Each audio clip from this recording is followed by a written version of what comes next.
Hey, welcome back, ladies and gentlemen, to another video. Today we've got an interesting one that I decided to do some math on. I hope this will change you guys' mindset.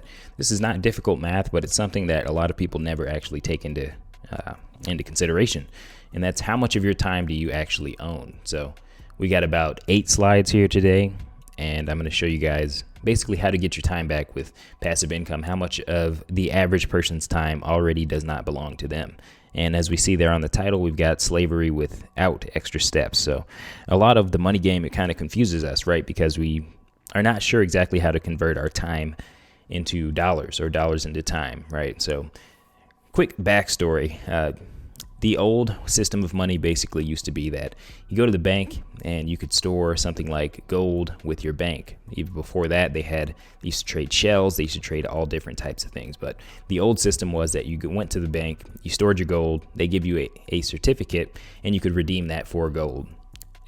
Since then, skipping a couple steps here in the story, we basically broke the gold standard and that money is not redeemable for anything. So we're in a system of fiat money.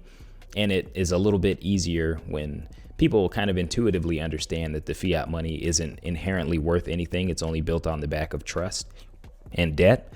But we don't really put together the fact that the original money was labor. The original money was time. So today what we're going to be doing is converting that money back into time.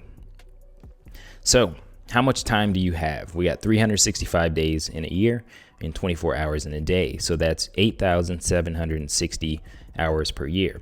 Okay. I assume that you take 2 weeks off. Okay. So we got 50 work weeks. We got 40.8 hours per work week. So we'll get into exactly why that is. That's basically based on the average expenses that Americans have. Okay. So that's an average amount of time that you're going to have to work to sustain yourself with average expenses. So moving on. Assuming that you commute and prepare for work 350 hours per year, you're going to have 2,390 hours dedicated to work per year. That's 27.3% of your time. So if you take that and you divide it over 365 days, that means that 6.55 hours per calendar day are dedicated to work. So in other words, you don't own those hours. And whether or not you want to say, hey, well, I like my job, it doesn't feel like work, you still have to do that to sustain yourself, generally speaking, most people. So 33.3% of your time is spent sleeping or should be spent sleeping, and 39.4% of your time is remaining. So 3,450 hours based on all that math. Okay, so based on 3,450 hours remaining, you have 66.35 hours per calendar week or 9.45 per calendar day. Now, if you were to buy back all of that time, you'd obviously have 8 hours to sleep and you'd have 16 hours a day to do as you please, which you could use to work or you could use to do as you please. So you'd add back that 6.55 hours per calendar day.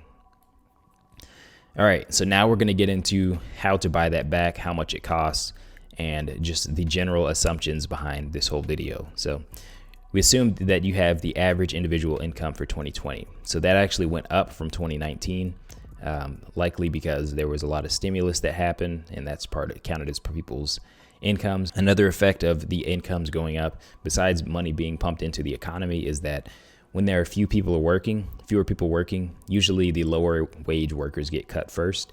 So you get an average that's skewed upward because those lower wage workers get cut as employers can't afford to hire their employees anymore. But people are going back to work. Anyways, moving on to the next thing. We've got the average expenses over here are $63,784. Okay, but the average individual income is $62,000. That's why back here we had to bump our work hours over here to 40.8 hours so that we could make it to 63,780. Okay, so moving on, we have a deficiency of 40.5 hours per year, okay, or negative $1,266. Okay, so this one is converting all of this table into hours, okay? So housing, the average person spends 322.5 hours per year working, towards their housing. They spend 26.87 hours per month and 6.45 hours per week. Transportation, this was about $750. So based on $750, the average person spends about 24 hours per month and 5.76 hours per week. So this one kind of hits home for me because $750 is about how much I was paying for my old Toyota Tacoma.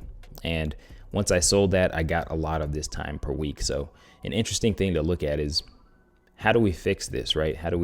All this time over here is being taken from us every week, every month. So there's 3 ways to fix it, essentially. You can work harder or smarter, right? Get a better job, get a higher paying job, or spend less rather, or start investing, which buys you back your time. So this is Casey Burns Investing. We're obviously going to talk about the investing side, but there are plenty of ways over here to reduce your transportation. Get a cheaper car, move closer to work. That might save you, that might cost you more in housing depending on where you live. Try to reduce your taxes, okay? Trying to reduce your taxes in legal ways. Eating less expensive food. Debt payments, try to pay off your debts, okay? Get cheaper health care and health insurance. Entertainment, cut down on entertainment. You can't really cut down on these other things. Vices, you could cut those out. That's not actually a very big expense for the average person, but cutting some of these expenses. One thing that I did was I called up my phone provider and I asked them, hey, can I have a reduction in price? I'm thinking about going somewhere else. And they said yes. So there's a lot of money that you can actually cut out of your budget, but people don't have as much of an incentive to do it until they see this laid barren and say, wow, this is how much of my time that I don't actually own. 27% of my time is owned by my employer. That's crazy talk.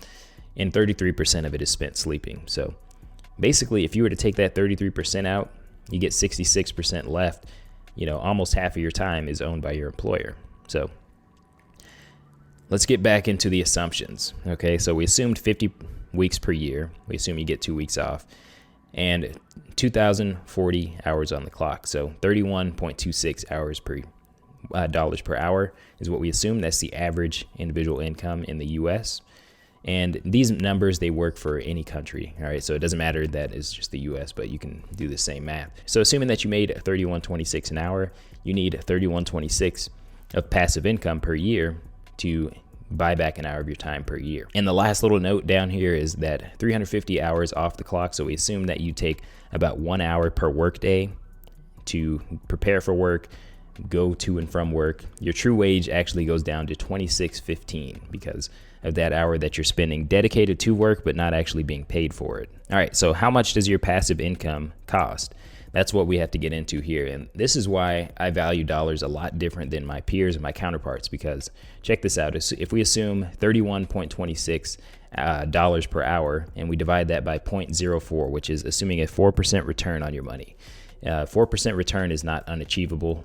If we go over here, realty income right now, they're paying about 4.21%. There's other index funds such as SPHD that pay 4% plus, other stocks that pay 4% plus. You can get a 4% return on your money pretty easily out there. So if you invested it at 4%, it would cost you $781.50 to buy back 1 hour of your time per year.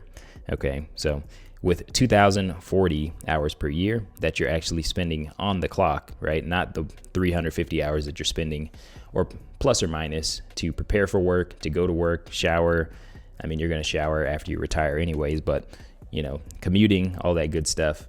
Just assuming the hours that you actually spend on the clock, it costs you $1.59 million, okay, to buy back your time. So for every $781.50, you're essentially buying back 1 hour if you make the average amount for an American. So you really start to value your paycheck a little bit differently, because if you're getting that in a paycheck, your paycheck's probably about, I don't know, $2,200. Okay, so essentially you're like, hey, I got to put 40% of this away so that I can buy back 1 hour of my time. You start to think about money a little bit differently. And then down here, we've got a little bit more math. If you take that and you multiply it by 50, that'll buy you back 1 hour per work week. So this is essentially, of 62,000, this is about 66% of your income. If you're investing 66% of your income, you can buy back 1 hour per work week invested at 4%. So you start to think about your savings rate a little bit differently. Like, should I save 60% of my income so that I can buy back 1 hour per work week?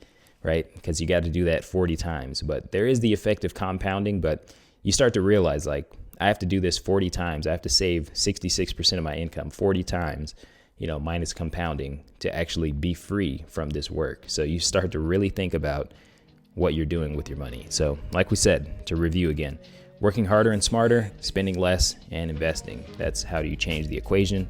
So hopefully this is perspective shifting, right?